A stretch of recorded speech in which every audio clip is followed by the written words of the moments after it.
I'm here.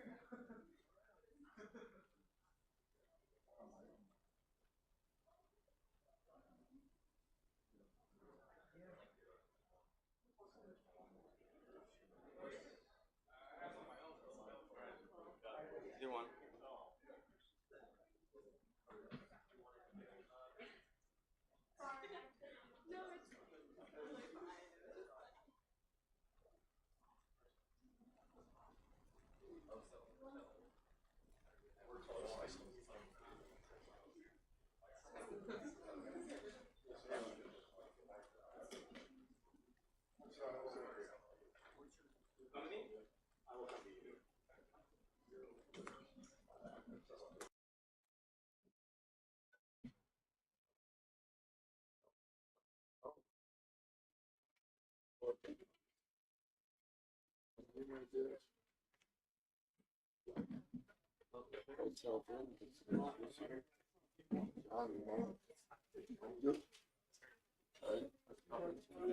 How do you say it? Is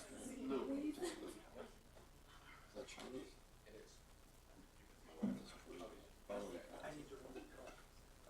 Your pronunciation was spot on.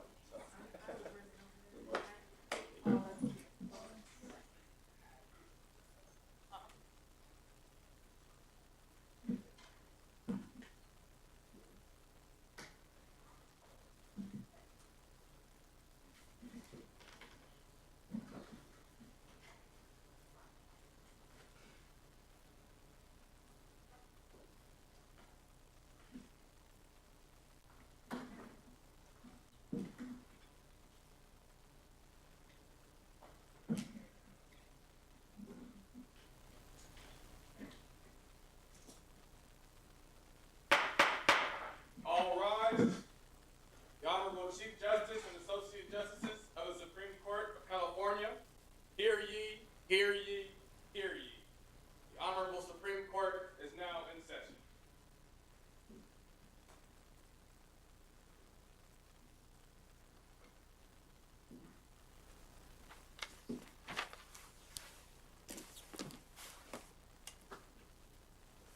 Please be seated.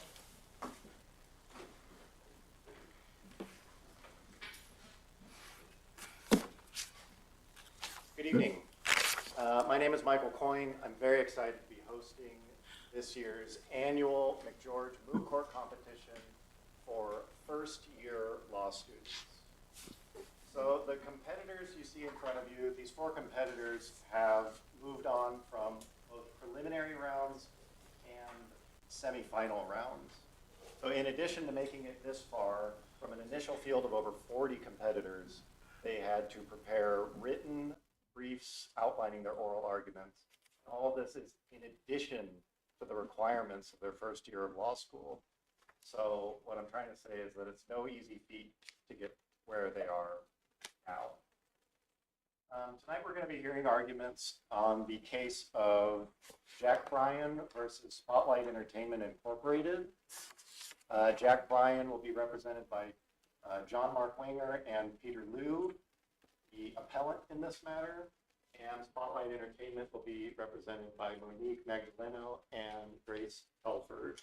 Now, even though they are sitting together at these tables, this is an individual competition. This is not team-based. So at the end of this competition, we will be awarding a Best Oralist Award, a Best Written Brief Award, and then a Best Overall Advocate Award. And so each of them is applying for these awards individually. So just some quick facts about the case. Spotlight Entertainment is a magazine, and Jack Bryan is a well-known celebrity whose social media accounts went quiet at some point, which led to speculation about what was happening to him. Now, Ms. Book is an employee of Spotlight Entertainment, and one day, in the early hours of the morning, she took a rather less than flattering photo of Mr. Bryan at around 3 in the morning outside of what appeared to be outside of a rehab clinic. It was there, debatable whether there was connection to it. She posted this picture on her social media account, And because of this, Jack Bryan lost contracts, and there was an impact to his financial standing. So Jack Bryan sued, and the issue here today is whether or not Ms. Book's employer, Spotlight Entertainment, can be held liable for her actions, specifically whether her actions were within the scope of employment. The same way that somebody who gets in an accident while delivering pizza is within the scope of employment if they are a pizza delivery driver, but not necessarily if they get in an accident on the weekend doing something different. So the critical issue here is whether the scope of whether she was acting within the scope of her employment. I am very excited to introduce our panel of judges. Judge Callahan from the United States Court of Appeals of the Ninth Circuit. To her right is Justice Donald Roden from California's 3rd District Court of Appeals, and we have Justice Eric Keeley from the Superior Court of Utah. So without further ado, I'm very excited to call the case of Spotlight Entertainment. Jack Bryan versus Spotlight. Oh, sorry. This is going to be broken into 2 rounds. Mr. Wayner and Ms. Telford will be going first. Magdaleno and Mr. Liu will not be watching them, and vice versa. So the entire jury.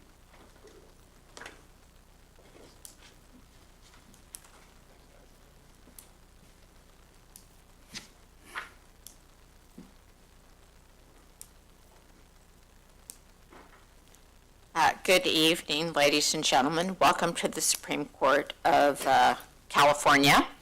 As Chief Justice of this panel, I welcome you to the Supreme Court of California, along with my Associate Justice colleagues, Justice Roby and Justice Keesley. My understanding is that each side has 8 minutes. And where's my timekeeper? Hello, how are you? Good evening. And if the petitioner / appellant wishes to reserve any time for rebuttal, you'll advise me when you come to the podium. So I believe that the panel is ready to proceed. So counsel for the appellant / petitioner may proceed to the panel.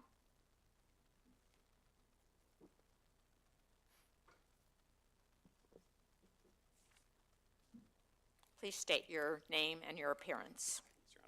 Yes, Your Honors, my name is John Mark Wenger. May it please the court, I represent Jack Bryan, the petitioner in this matter. May I reserve 2 minutes for rebuttal? Yes. Thank you, Your Honor. Your Honors, this case is about a pop culture magazine trying to dodge liability for their employees' act. We ask today that this court reverse the lower court's decision for 2 reasons. First, Brittany Book had implied permission to post the photo in question, which satisfies the custom benefit test outlined in case law. And second, California public policy supports attaching vicarious liability in these circumstances. Turning to my first point, in Purton versus Marriott International Incorporated from the 4th District Court of Appeal in 2013, the court articulated the custom benefit test, which says that an employee acts within the scope of their employment, 1, when they act with their employer's permission, and 2, when they confer some sort of benefit on their employer. Well, of course, Mr. Wenger, you understand that we are the Supreme Court and the Court of Appeals sits beneath us, so we're not bound by that particular test. So are you proposing that, I understand there's probably in your case materials, there's 3 different possible tests.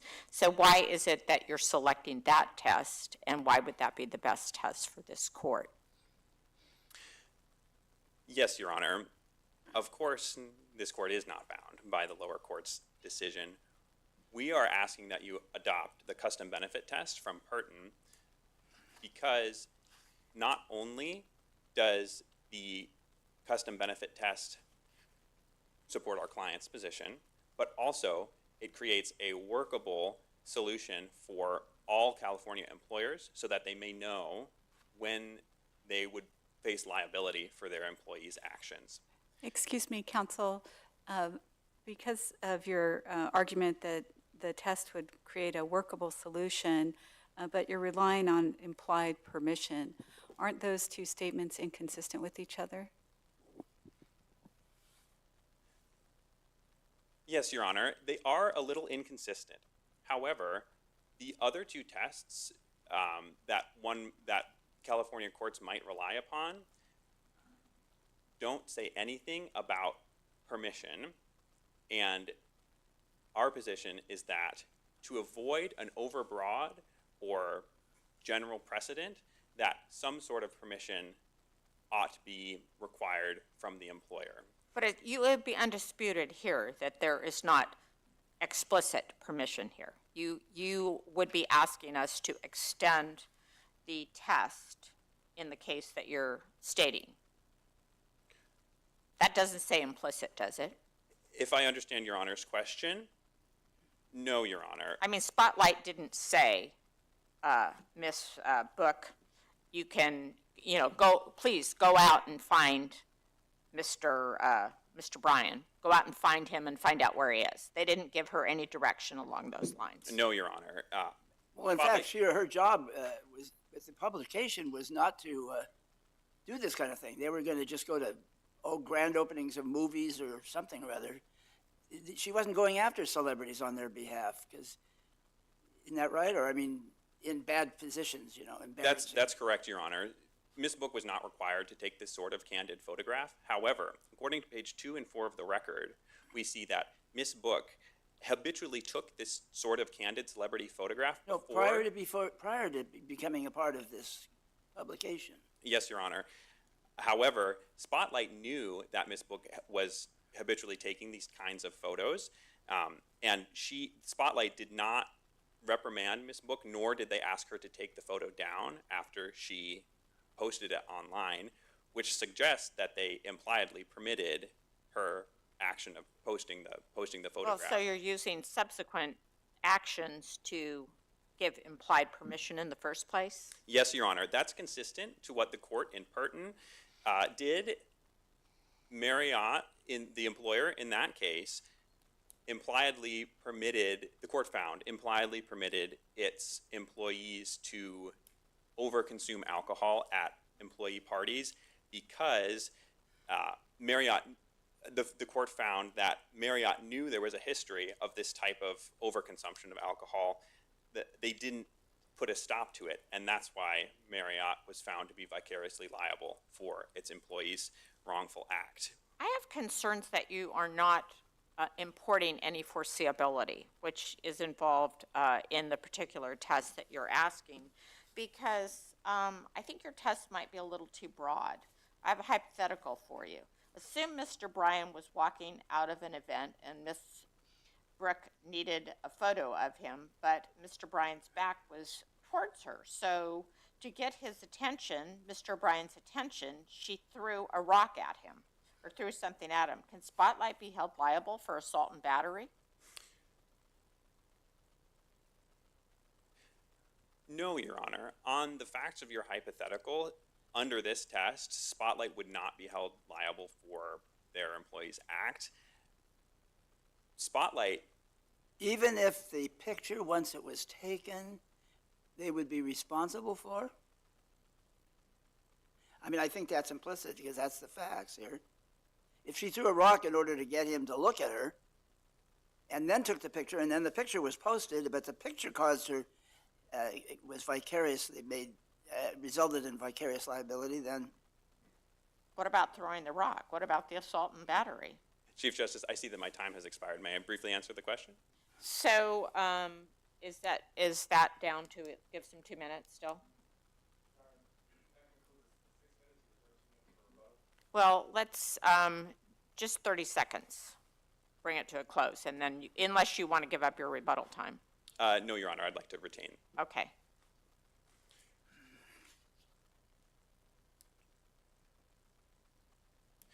To briefly conclude, this case hinges on two questions.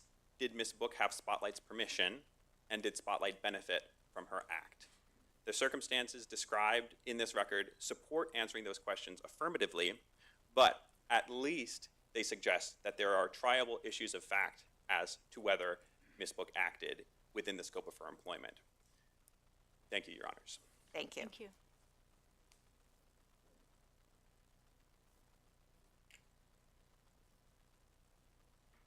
Thank you, sorry.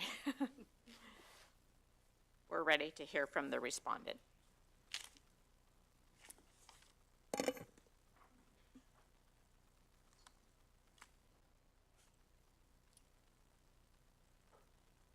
Good evening, Chief Justice, Your Honors, and may it please the Court. My name is Grace Telford, and I represent the respondent, Spotlight Magazine, in this matter. Today, we ask you to affirm the decision of the lower court for two reasons. First, under the test put forth in Purton, Ms. Book was acting outside the scope of her employment because her conduct was not permitted nor beneficial to Spotlight. Second, even if this court chooses to apply one of the remaining tests, Ms. Book's conduct still will be found to be outside the scope of her employment because it was unforeseeable and unrelated to her role. Why is it unforeseeable when she's had a history of doing this kind of stuff? So most of the posts on Ms. Book's profile from the last few months prior to this incident have strayed away from the tabloid-style photography that she had partook in the past. But the reason they hired her was because she had that salacious picture of two celebrities holding hands that were hiding their relationship. And they realized that she was followed. How many followers did she have? And they encouraged her to post on Z after she did things? Although she did garner social media attention from the post that you are referencing, page 3 of the record indicates that she is a prominent photographer. Furthermore, her portfolio ranges from photos taken not only in this salacious manner that you're referencing, but also at award shows, movie premieres, exactly what she was hired to do by Spotlight. So that's why she's a good photographer. So it seems that would be foreseeable, but why would she would not miss an opportunity if it were there? Like I previously mentioned, 3/4 of the posts on her profile since her hiring are Spotlight articles and links. There's nothing on the record that indicates that the remaining quarter of the posts on her profile are anything similar to the nature of the photo that's in question today. Well, what if I gave you another little hypothetical that is different than what we're talking here? And let's assume she had a history of being an aggressive photographer, and in the past she had instances of becoming physical with individuals. She was taking photos of them, pushing them, maybe even bopping them with her camera to get the shot. Say was well known, and your client knew of that history. If your client hired her under the same contract in this case, and then Ms. Book assaulted Mr. Bryan while taking a photo of him, could Spotlight be held liable for her conduct under the respondent superior there? Yes, Your Honor. Under the facts of your hypothetical, it is very likely that Spotlight should be held vicariously liable for Ms. Book's conduct because this does cross the line. And also, if it's the nature that she is known for taking photos in, and she has consistently done so since her hiring, then it is more than foreseeable in this case. However, this is different than what we're dealing with in the case today because Ms. Book, the record does show that she has stopped taking these. For 3.5 months, she was a good girl.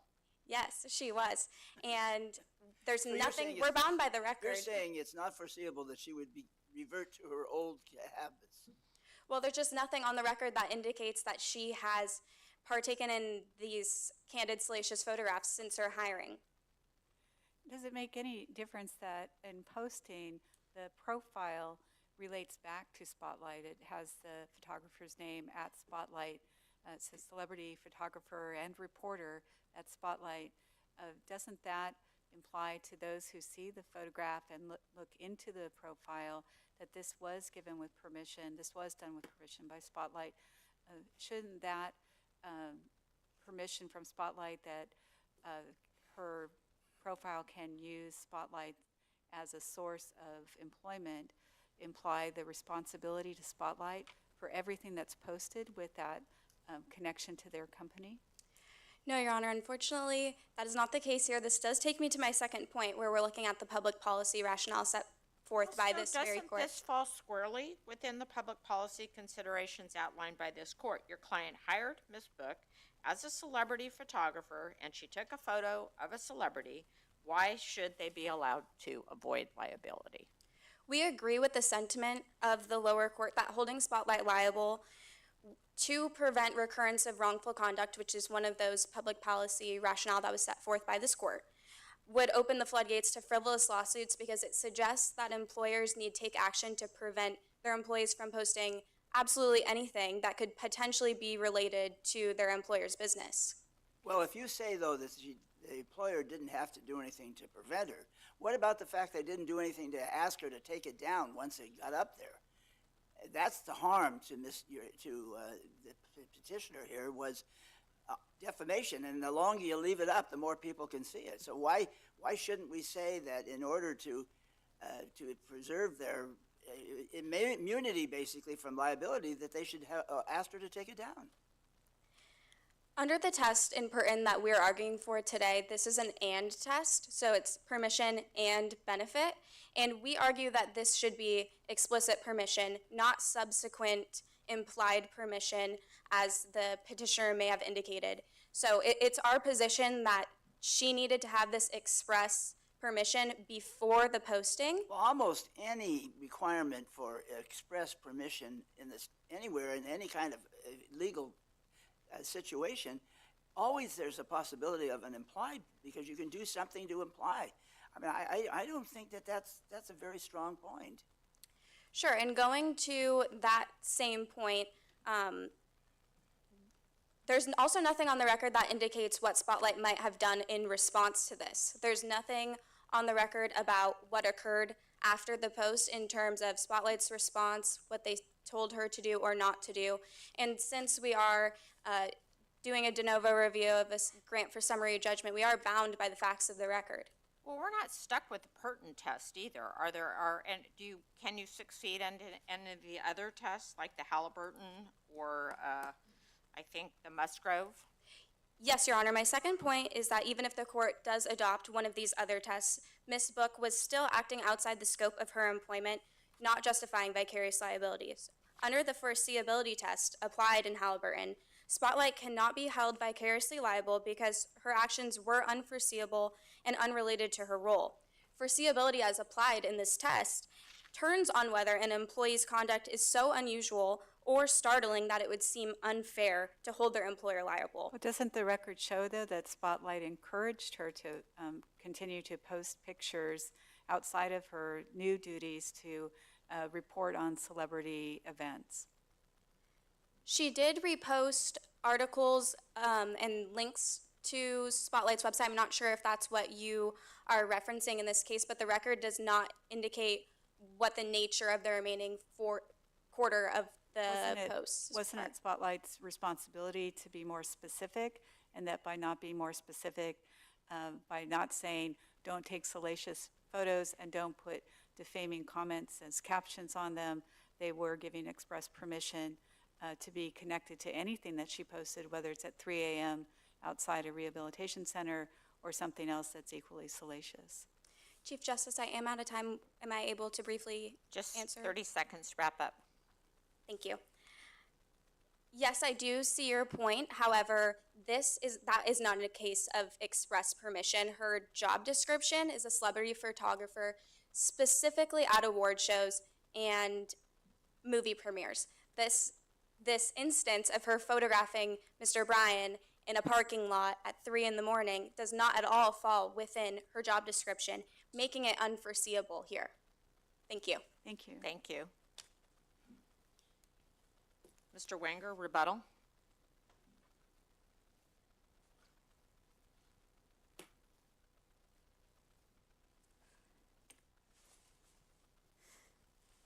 Thank you, Your Honors. I'd like to bring 2 points briefly on rebuttal. First, Ms. Book's post was beneficial to Spotlight because the record shows that millions of people saw Spotlight's articles who would not necessarily otherwise have been exposed to Spotlight's brand and their content.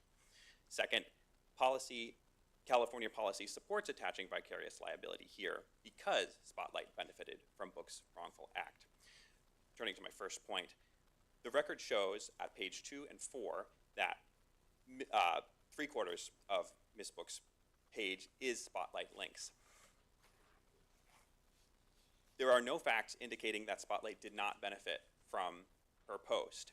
The circumstances we do know about that Spotlight content. They didn't benefit when they got sued. That's for sure. No, Your Honor, they did not.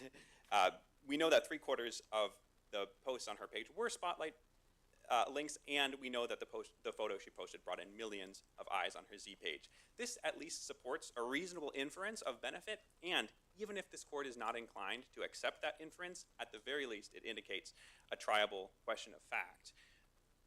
Turning to my second point, California policy supports attaching vicarious liability to ensure that the victim's losses will be equitably borne by the parties who benefit from the enterprise that gave rise to the injury.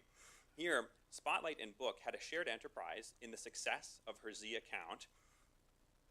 Spotlight explicitly associates their brand with Books, according to page 2 and 4 of the record, because they cause their articles to appear on her page and their name appears at the top of her biography, the first thing that people will see. But you're sort of suggesting that they'd be liable for anything that any of their employees did.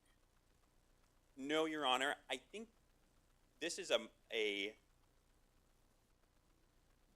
a more narrow precedent.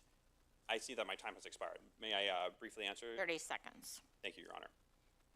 The precedent we asked this court to set would only apply narrowly in relation to employers who purposefully avail themselves of their employees' social media accounts in order to reap the benefit of the followers from that media account, not just in any situation where an employer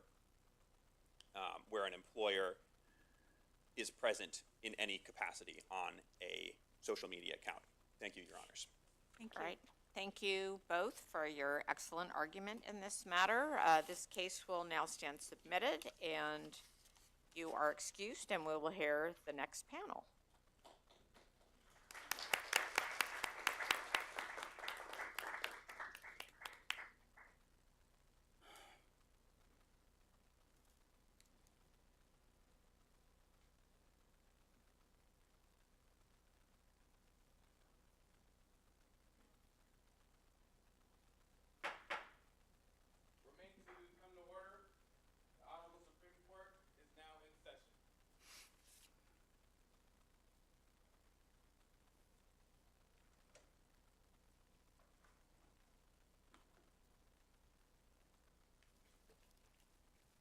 All right.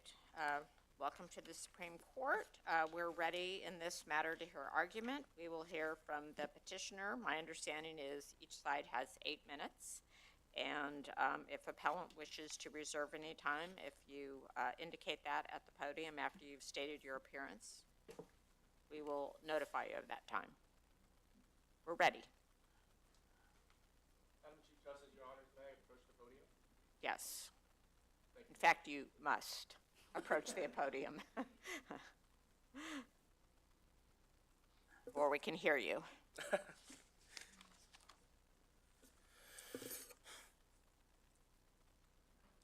Good evening, Madam Chief Justice, Your Honors, and may it please the Court. My name is Peter Liu, and I am the counsel representing petitioner Jack Bryan in the matters of Jack Bryan versus Spotlight Magazine Incorporated. And today I'm here to show that Ms. Book, as an employee of Spotlight Incorporated, has acted within her scope of employment when she posted the defamatory photo of petitioner Bryan on her social media website.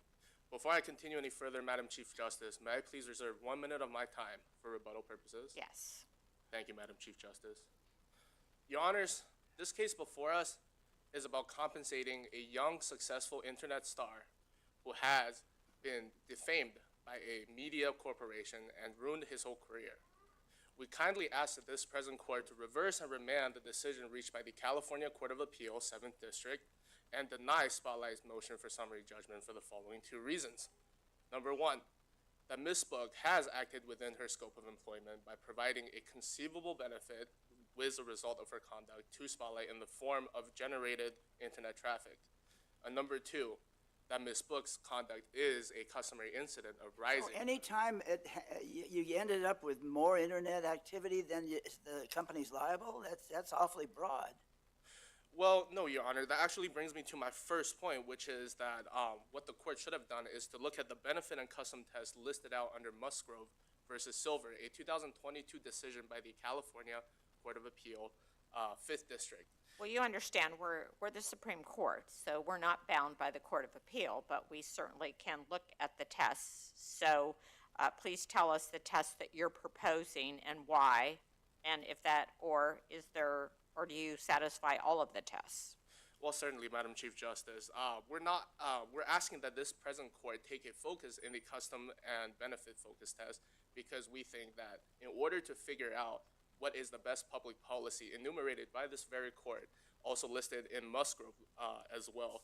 More specifically, the number 3 point, to ensure that the victim's losses are borne by those who benefited from the enterprise that gave rise to the injury. So in order to answer that important public policy question, one will first need to answer. Well, but Ms. Book's contract didn't call for taking salacious photos, albeit she had previously.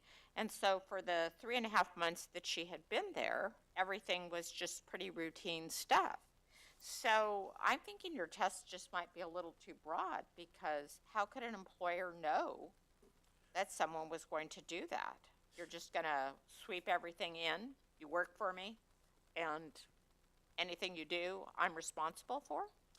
Well, Your Honor, the Musgrove Court has concluded that there is no prevailing test currently in California precisely for the reason that it's hard to draw a line in the sand in determining what actions falls within the scope of employment and what doesn't. And although we are asking that this present court place a heavy focus on the benefit and custom focus test, that doesn't mean that if Ms. Book's conduct has grossly violated any of the other tests, that she would not therefore be found within the scope of employment.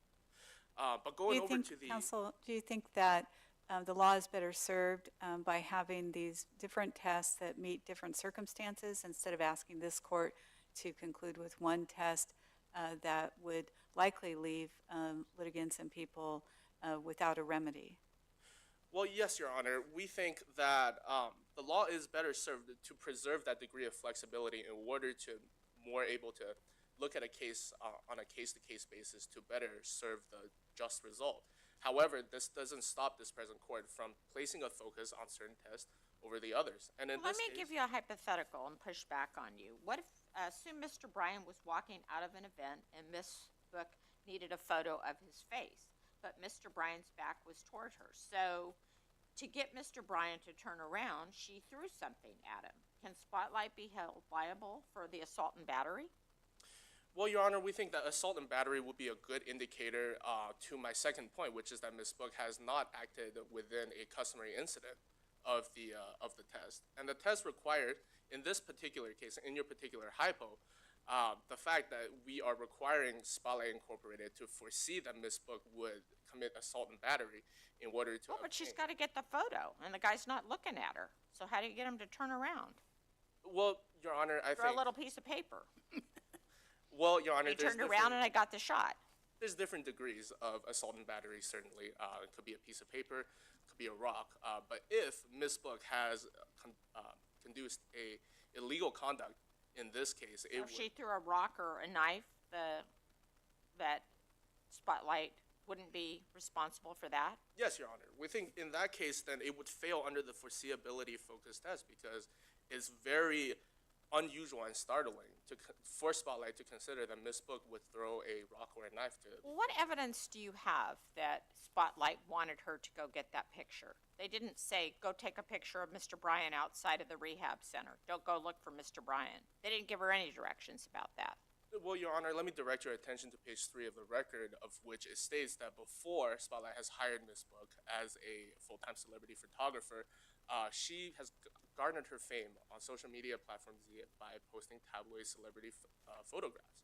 And after hiring Ms. Book as a full-time celebrity photographer, Spotlight has regardless chosen not to take any regulatory action or either inform Ms. Book on what she can post and cannot post on her social media website, which is not directly associated. And how is celebrity defined? Is it Spotlight's responsibility or that of Ms. Book to define whether the person she's taking a picture of is a celebrity?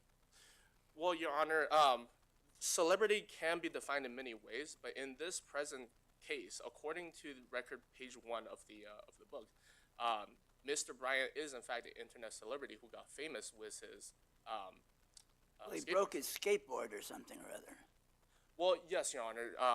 Considering that we are in 2025, anybody can be a celebrity nowadays. But let me just quickly wrap up my overall argument in that, considering the fact that Ms. Book has provided an increase in internet traffic and the fact that she has acted within the customary incident by being a full-time celebrity photographer, Ms. Book has then committed the act within the scope of employment because it satisfies the test of benefit and custom focused.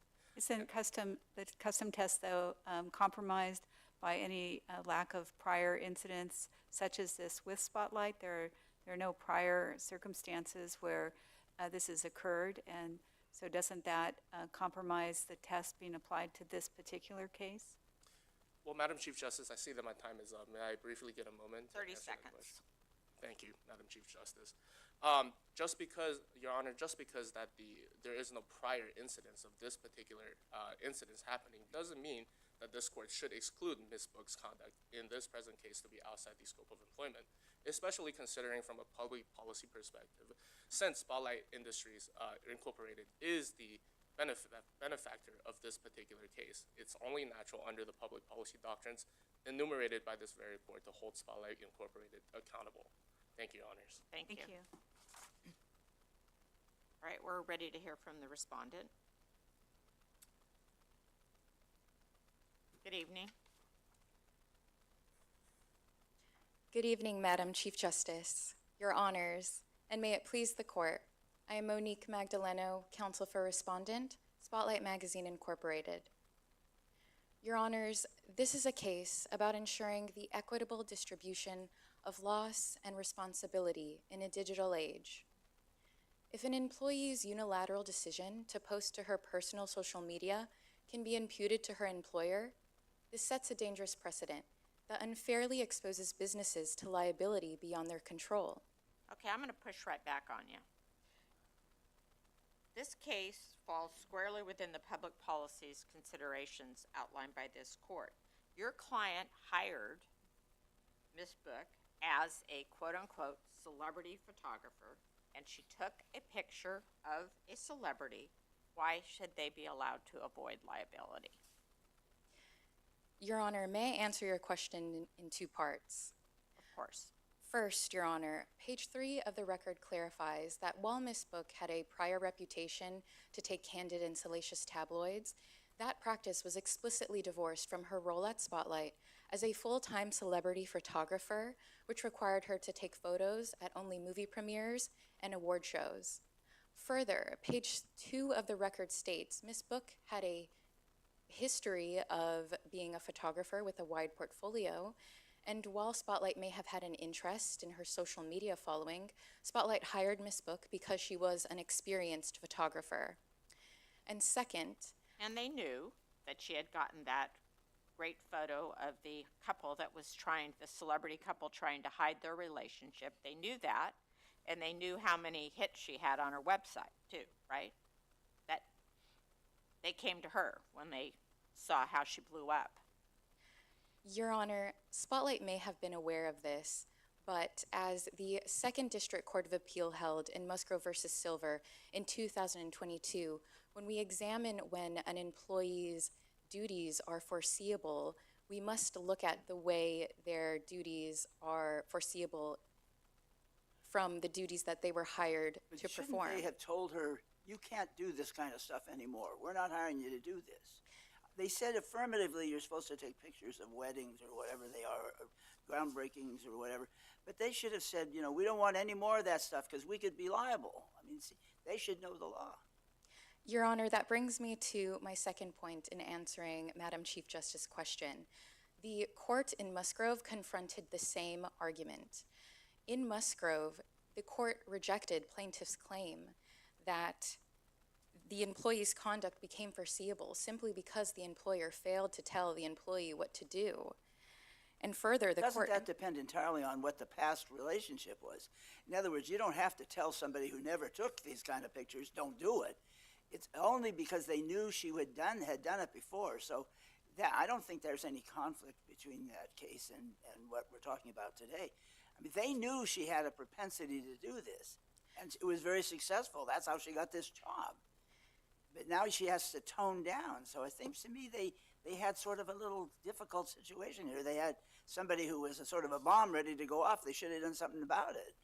Your Honor, in Musgrove, we must view the employee's act when it falls within the scope of employment, when the misconduct is either reasonably foreseeable or is an outgrowth of the employment. And here, neither condition is met. And that case is analogous She has a to prior. She has a prior of taking these kind of pictures. And, but on the other hand, she was a good girl for 3.5 months. So, but then when she posted it, they didn't ask her to take it down either, did they? Your Honor, that is because Spotlight and Miss Book's employment duties did not require any social media activity, thus They making benefited from it being on, so that's a good sign that they took advantage of the situation. Why shouldn't they pay if they took advantage of it and got all this additional publicity? Your Honor, the test under Musgrove, the ultimate benefit is not the test under vicarious liability. It is a conceivable benefit or a customary incident. Or if of you employment. play, you pay, you know? Your Honor, we cannot conflate increased viewership with benefit in a legal sense. If the viewership stems from a post that damages the employer's enterprise and opens them up to potential legal liability, it is a detriment and not a benefit. And the court in Musgrove said that a benefit is not required in order to attach vicarious liability, and the benefit must nevertheless be sufficient enough to justify vicarious liability. Well, let me give you another hypothetical, not the facts of this case. Assume Miss Book had a history of being an aggressive photographer, and in the past she had instances of becoming physical with individuals she was taking photos of, pushing them, maybe even bopping them with her camera to get her photo.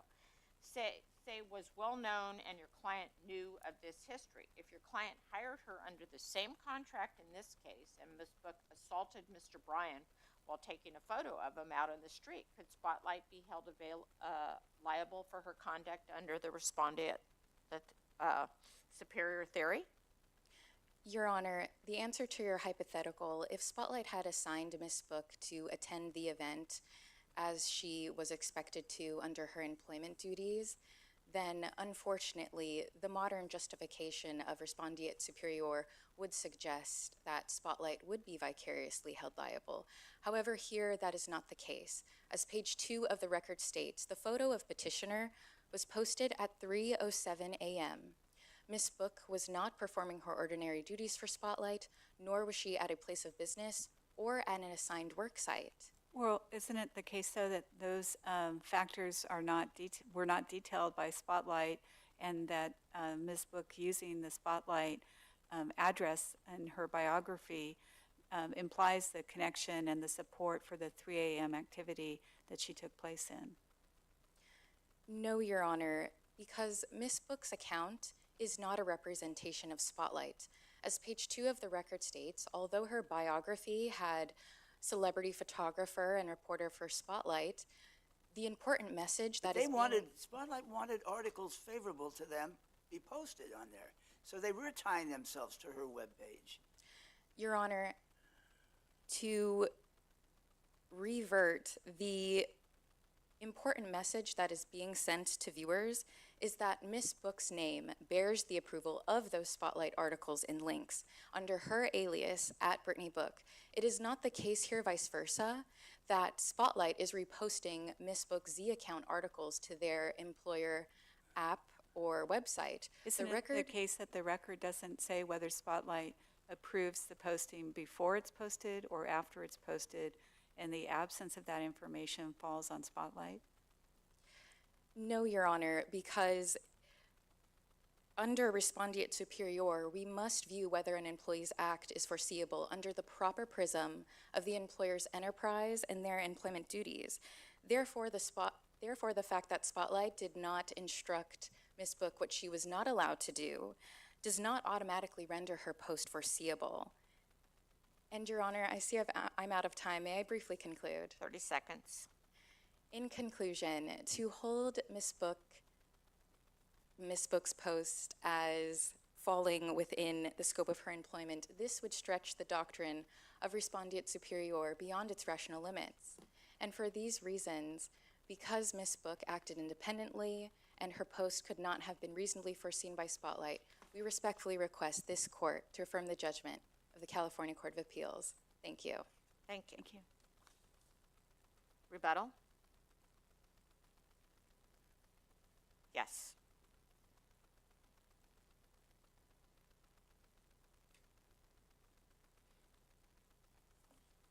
Your Honor, just one quick point, addressing respondent's point stating that Spotlight has divorced Ms. Book's prior conduct by not requiring tabloid photography as her current role. However, as the record indicates on page 9, the lower court, California Court of Appeals, 7th District majority actually acknowledges that about 1/4 of Ms. Book's postings on her social media website are not Spotlight related. Spotlight, being aware of this, has regardless chosen not to take any sort of action, either regulating or telling Ms. Book on what to post and what not to post on there. And as a matter of public policy, we think that if this present court doesn't hold Spotlight accountable in this present case, it would incentivize other companies in the future to turn a blind eye on what their employees are posting on company-related social media websites. Is your argument then that the court should make an example out of Spotlight? Well, Your Honor, in this particular case, yes, considering that Spotlight is the entity that benefited from the enterprise that gave rise to the injury. And continue on was I'm sorry, I see that I'm out of time, Madam Chief Justice. Well, yeah, what about 3:07 in the morning? Not work time. Well, Your Honor, there's no doubt that this present court will continue to face other interesting situations in the future that really cuts close to the line of scope of employment. However, in this present case, the fact that she took the picture at 3:07 in the morning does in fact fall within her official title as a full-time celebrity photographer. Thank you, Your Honors. Thank All you. right, thank you both for your argument in this matter. This will stand submitted.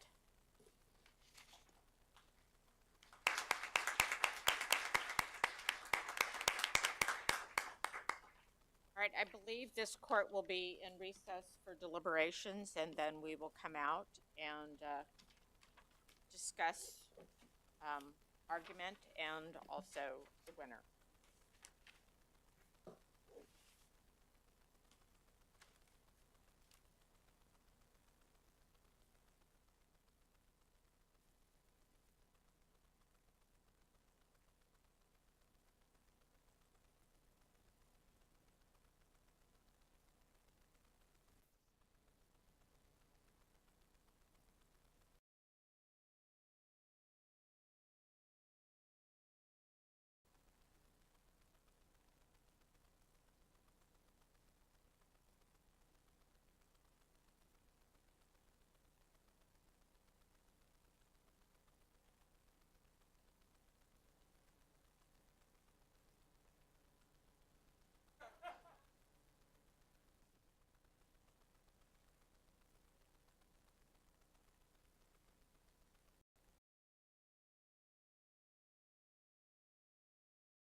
I would like to begin by saying you all did an amazing job. If you're here in family, I know how terrifying that is. I remember my very first jury trial when I ran back to my office after I was doing jury selection, and I told my boss, I think I'm going to die.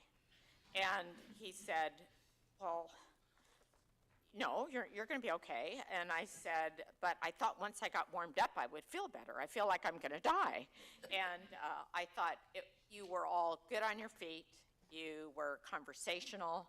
And I can say I've been going to court for very many years, both on state and federal court, and I've seen a lot of people. And the performances of each and every one of you is one that you could come and appear in front of me just how you are right now. You were very well prepared, and you answered our questions, and you were able to have a little bit of fun in the process, and that's all excellent. And you rolled with the hypotheticals, and you made concessions where you needed to, and so I'm very proud of all of you. So just to make it to this point, and especially at the end of your first year, it's really incredible that you did an excellent job. And I know that you think that people that come to court with many years are a lot better. It's not always the case, unfortunately. But you're off to an excellent start, and to continue along that way.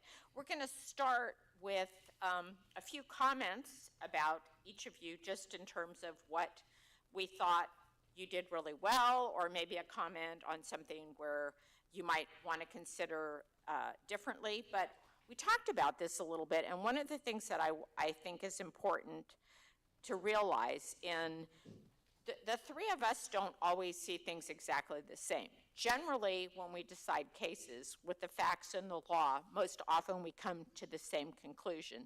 But in terms of style, there are many different styles, and I think that you saw different styles with us as judges. And a lot of times when people go to court, they sit in court all week and they watch the judges because they try to get a sense of the personalities and how they ask questions.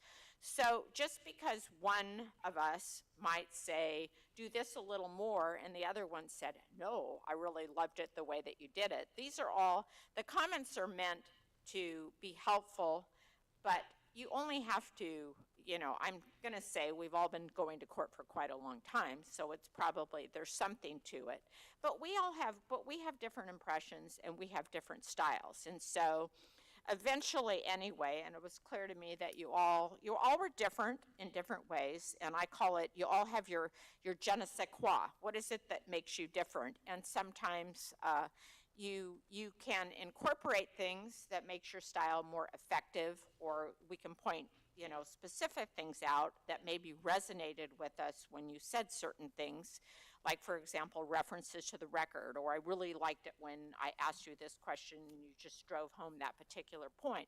But then on the other hand, we all have, some of us are more animated, some of us are more, icy cold, and we all have different styles as far as that goes. So please take our comments as they're meant to be, and I think that you'll see that we agree. There's certain things about oral argument, and preparation is obviously, there's no such thing as being too prepared, okay? No one ever said, oh, they were just too prepared.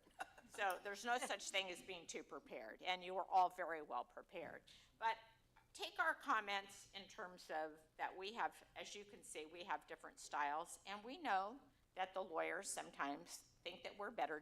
Some of us, they like our styles better as a judge or whatever. So I'm going to start with our judge from Butte County, and she took very extensive notes, and we're going to we want to share those comments first, and then Justice Roby and I will just add a couple of tags. I'm going to incorporate by reference. You can do so. You can do so. Thank you. Thank you. Well, I would certainly echo the comments. Congratulations. I hope you exhale a little bit now, but you all did a wonderful job. Very impressive, complicated material, and you didn't seem to have any difficulty with it, so it's very impressive. And I agree, if you were in my court, I'd be happy to have you there, especially the level of civility that you've shown. So I just would take this as an opportunity to plant the seed going forward. Don't forget about civility. It's part of persuasiveness, and we certainly enjoy seeing it in the courtroom, and you all did a wonderful job with that. So I just took some notes just individually in case you wanted some feedback. I would just go in order of appearance. Mr. Wayner, is that right? Yes, sir. I found that you were very composed and organized. I thought that you did a good job as a tactic of when asked a question, incorporating the question in a positive way, and then being able to get back to the law and facts that you wanted us to focus on. But you, all of you received hypotheticals, and you did a very nice job of responding in a positive way with the hypothetical, even if it didn't agree with your position in the case.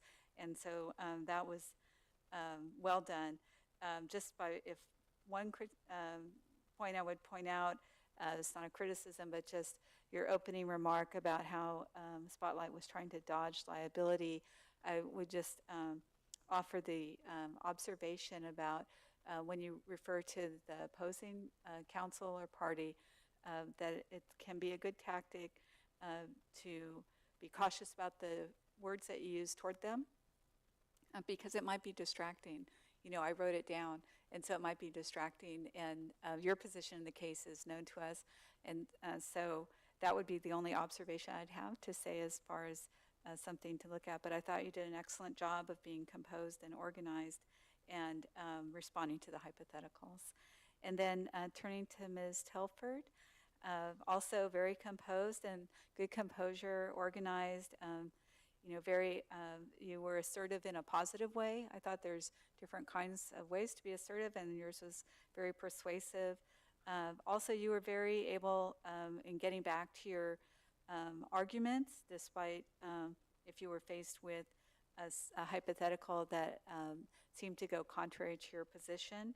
If I had any, you know, feedback, I would say maybe slow down a little bit. I'm taking notes the old-fashioned way, you know, with a pen here, and so it's sometimes if you're, I know you're worried about the clock, and we were talking about the time limitation. So talking faster, though, might undercut your position because you know what you're going to say, but the person you're arguing to doesn't. And so just be mindful, you know, that even though you're nervous, it can be helpful to try to pace yourself so that there's a better opportunity to write down what you're saying. But you did a very good job. You're very composed, clearly organized, and so that made the argument very interesting. What I would then move to Mr. Liu, is that right? Yes, sir. Also, I would comment that your presentation was very well organized, and you had good composure. You seemed very patient during your argument. I would say that while you were patient, I did feel that you were a little nervous, and so my feedback would just be, if you can, try to relax a little bit to, you know, help you in your argument. But that's kind of a tough ask to have, is to tell someone to try to relax in a very stressful situation. But I thought you did a really excellent job of being composed and organized. One thing I noticed was in your rebuttal argument that you incorporated a word used by Ms. Magdaleno, the term divorce. And I thought that was a good tactic because it shows to me that you're listening to the opposing counsel. And that is part of civility. That's part of being engaged in the total outcome of the case. And so that can be a very persuasive tactic to incorporate words used in the argument of your opposing counsel. So I thought that that was very helpful. So you did a very good job. And then Ms. Is it Magdaleno, is that right? Yes. You did a very good job. You were very composed right from the start, and you were also faced with hypotheticals and different questions coming, you know, from 3 justices, and that you did a good job pivoting to those, being able to incorporate the question, stand your ground on it, and then get back to the point that you wanted to raise. For myself, I would say that if I had any feedback, that your composure was unflappable, and I would encourage you, if you had a point in your argument, to modulate with emphasis on something or animate your voice. For me, that would be my feedback. But I thought overall I was very impressed with your tone and your composure during your argument. So those are just little feedback. You all did a wonderful job, and it's been my pleasure to serve in this role for this important event for you tonight. So thank you for having me. Thank you. Justice I Ridley? said I incorporate by reference. I thought Judge Keithley did a great job. I thought you were all great, and you were, could be welcome in our courtroom. My externs and I watch lawyers, and I can tell you that in spite of the fact that they've been to law school and have 3 years, 2 years longer than you, some of them you couldn't believe how bad some of them are. So you're all wonderful, and I'm very pleased. So I made a couple things. You're helpful to me in watching, because one of the things, and I know this to be true, it's a little bit harder to be the appellant petitioner than it is to be the respondent in a way. And the reason that I say that is you already lost, okay? And so you're coming in, you're coming back. And I noticed with both of the petitioners, I think you were a little nervous as you started, and I felt that you got your sea legs when it came to the rebuttal. And I was proud of you both in terms of that you listened to the other side and came back with good responsive rebuttal. And that's really important when you have that opportunity for a rebuttal. Listen to the other side, and you did do that. I think it could have been a little bit smoother if, knowing that it's more difficult when you have to start, it really is harder, because the respondents, they already won down below, so they're feeling a little, full of themselves right there, if you look at, but then they get to listen to you, and they get to feel the rhythm, and so they're getting up in a more responsive way. So when you are the petitioner, if you go forward and compete in moot court, think about how to be really strong coming out with your arguments in your beginning, and not wait to gain on the rebuttal, because you can do that, and that's an important, but it's just a little difference in when you have the one side over the other. I do think that one of the things that I would note, that in the second group with Magdaleno and Lou, one of the things I liked that both of you did, and having done appellate work for a long time, you had good references to the record, and I think that tends to impress appellate judges in terms of when they ask you something, well, why are you saying that? Well, Your Honor, if you look at page such and such of the record, or I would direct your attention, it's really important to have a good command of the record. And I saw that. I'm not saying that the other two of you did not, but it wasn't as incorporated in your arguments perhaps as much. And I suppose in terms of style, where I would, and this is probably a difference in style between the judge here and me, in terms of that I liked with Miss Magdaleno that you were kind of the ice woman, and that we couldn't shake you off your, nothing scared you.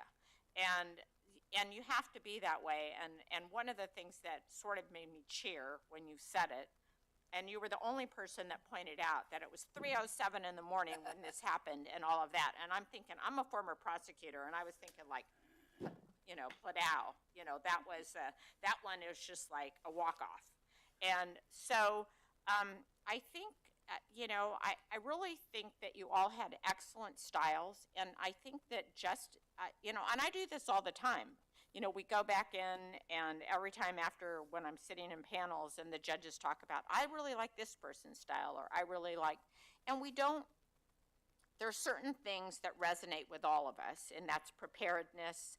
And I think Judge Keithley made a good point about civility. It's important not, sometimes you have to, in a trial court, you have to get a little rougher with the other side.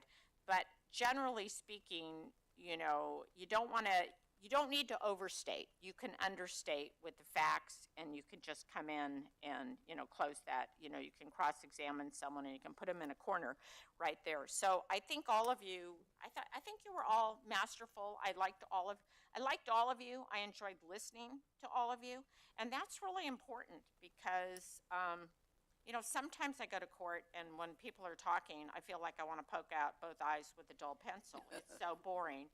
And you were all very interesting. You told your story, but you didn't tell it too long. You stuck with what was salient, and I think when you only have 8 minutes, it's really harder to tell a good shorter story, and you all did that. So I'm very proud of all of you, and you're all making the finals. It's, I think, apparent to all of us why you did. So we loved seeing how good you are. We look forward to seeing how you develop, and so the judging in terms of what you're all finalists, so you're all winners as far as, but they have 3 categories of awards that we're going to do. There's the best brief, there's the best oral advocate, which was what we judged, and then there is the best overall. So we're going to go in the order. I'm going to give each of my judges, an opportunity. So we'll start the drum roll. Judge Roby, Justice Roby, best brief. The Oscar goes to Mr. Liu.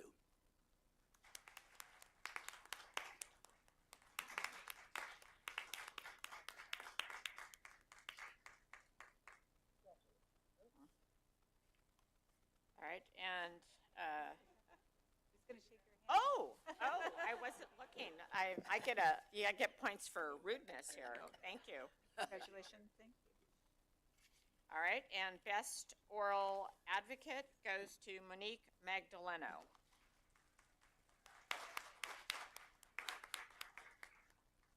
Well, we're all going to take a picture. If you want to come up and shake our hand, you can. But Thank you.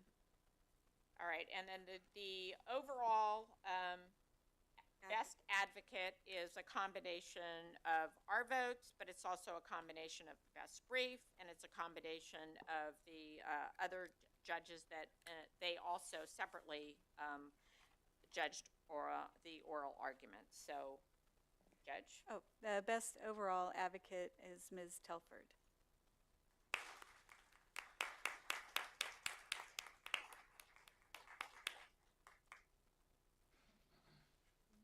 So are we going to take some pictures? Yes. One more round of applause for the advocate.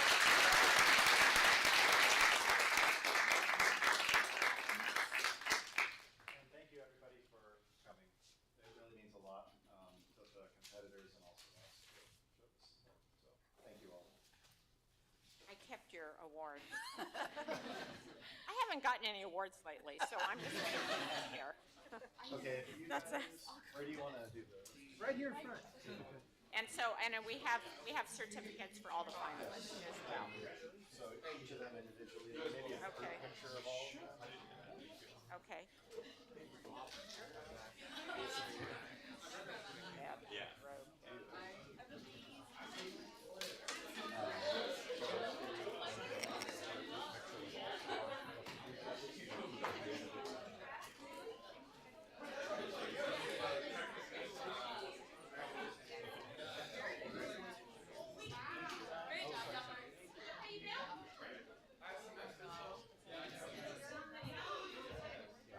Get in there.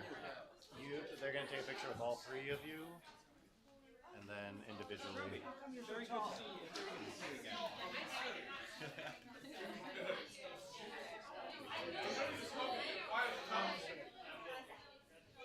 How are you, Mike? I'm good. Let me go down to this end. Over. Yeah. So this will just be. Okay.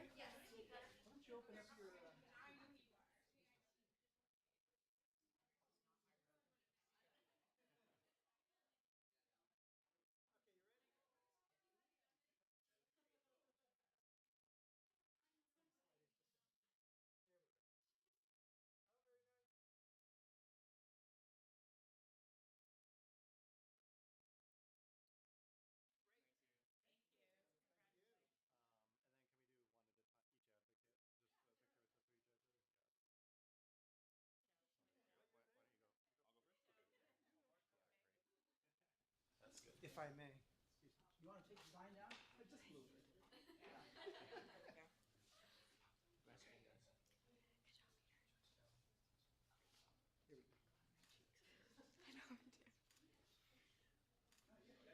Very nice. Okay, Thank you, Your Honor. thank you. Good job. Very good. Thank you.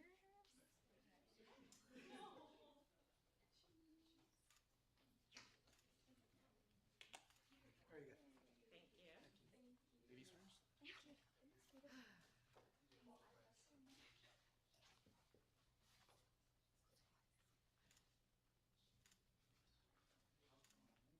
Proud family?